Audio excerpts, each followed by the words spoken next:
Assalamualaikum warahmatullahi wabarakatuh. Perkenalkan, nama saya Agung Muryadsyah dari Prodi Pendidikan Pancasila dan Kewarganegaraan dengan NIM A32124073. Baik, di sini saya akan menjelaskan mengenai yang pertama, yaitu pengertian pluralisme hukum.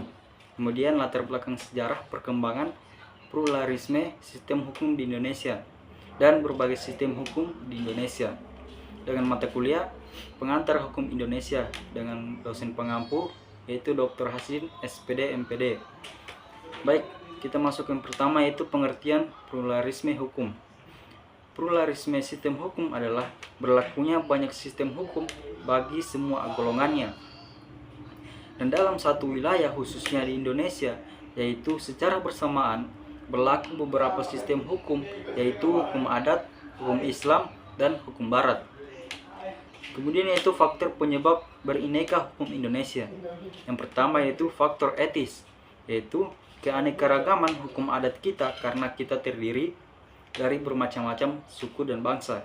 Kemudian yaitu faktor yuridis, yaitu terdiri dari pertolongan penduduk pasal 163 IS dan pengelompokan hukum pasal 131 IS.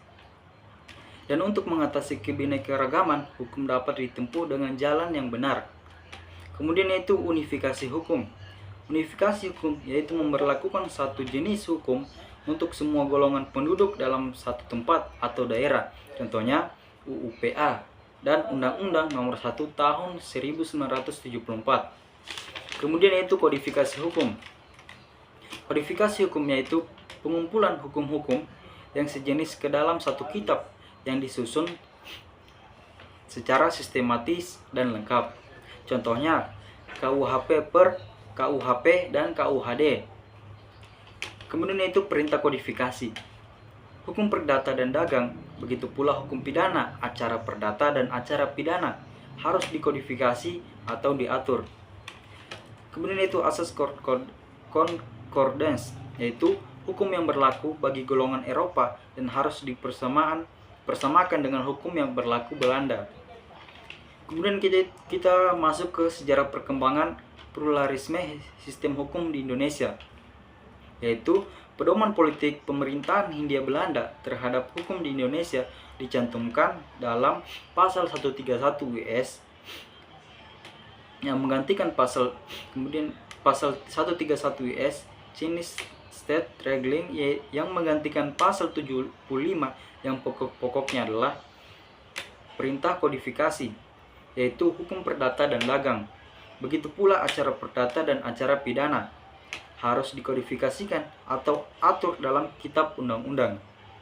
Dan asas concordance yaitu hukum yang berlaku bagi golongan Eropa dan harus dipersamakan dengan hukum yang berlaku Belanda. Kemudian yaitu mengenai ordonasi yang mengatur hukum perdata dan hukum dagang. Yang pertama itu bagi orang Eropa berlaku hukum Eropa.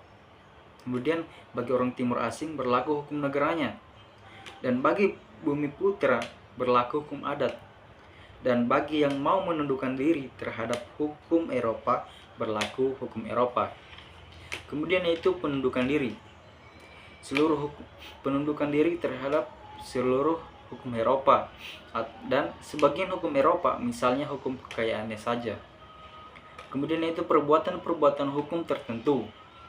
Dan secara diam-diam jika pribumi melakukan perbuatan hukum yang tidak dikenal dalam hukum adat.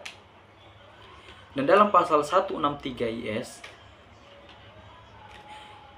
Chinese Strategic pembagian golongan penduduk. Pertama itu penghuni-penghuni di Indonesia dibedakan golongan Eropa.